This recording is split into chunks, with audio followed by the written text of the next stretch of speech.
नमस्कार स्वामी भक्तांनो, सर्वात आधी सर्वांना श्री स्वामी समर्थ, श्री गुरुदेव दत्त. स्वामींच्या कृपेने तुमचा दिवस शुभ आणि फलदायी जावो अशी मी स्वामींच्या चरणी प्रार्थना करून या व्हिडिओला सुरुवात करते.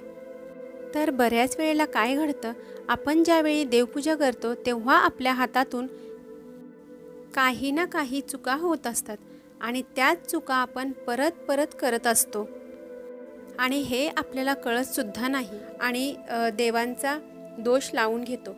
देवांचा दोष म्हणजे देव आपल्याला काही भस्म करत नाहीत किंवा आपल्याला काहीतरी मोठं संकट पाठवत नाहीत, पण देवांना त्या गोष्टी आवडत नाहीत आणि त्याच गोष्टी आपल्या हातातून न कळत होत असतात. तर मी आज तुम्हाला इथे देवपूजेच्या संदर्भामध्ये जी काही थोडेसे मुद्दे सांगेन ते तुम्ही लक्षात घ्या आणि त्या पद्धतीने तुमची देवपूजा चालू ठेवा. देवपूजा करताना सर्वात प्रथम आपल्याला देवपूजा करत असताना कुणाशीही बोलायचं नाही आहे, कुणाशीही कसलाही संवाद आपल्याला घालायचा नाही आहे. कुणी कितीही काहीही विचारू दे आपल्याला, आपण तिकडे लक्ष न देता आपली देवपूजा कंटिन्यू करायची आहे. अतिशय मनोभावे आणि श्रद्धेने आपले मन देवपूजेमध्ये मग्न करायचे आहे.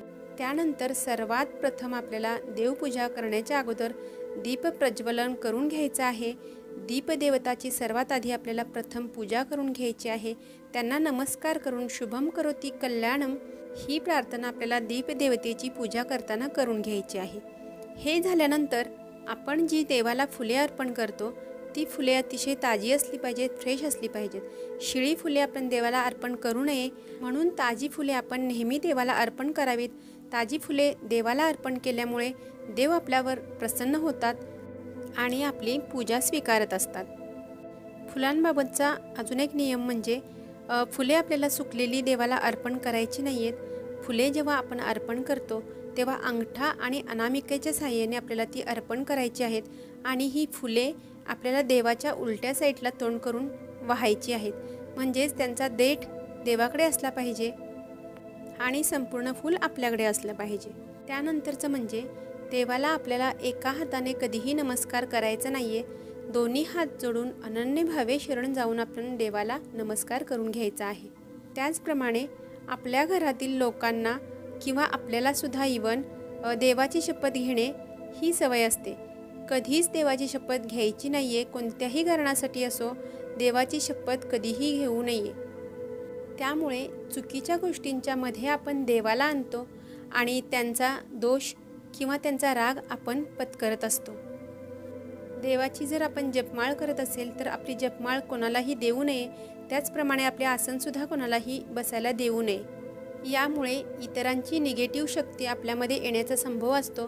त्यामुळे आपले आसन आपणच वापरावे, आपली जपमाळ आपणच वापरावी.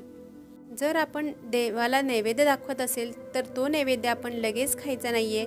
देवासमोर 5 ते 10 किंवा 15 मिनिटे तसाच ठेवून द्यायचा आहे आणि नंतर घरातील सदस्यांनी तो मिळून खायचा आहे.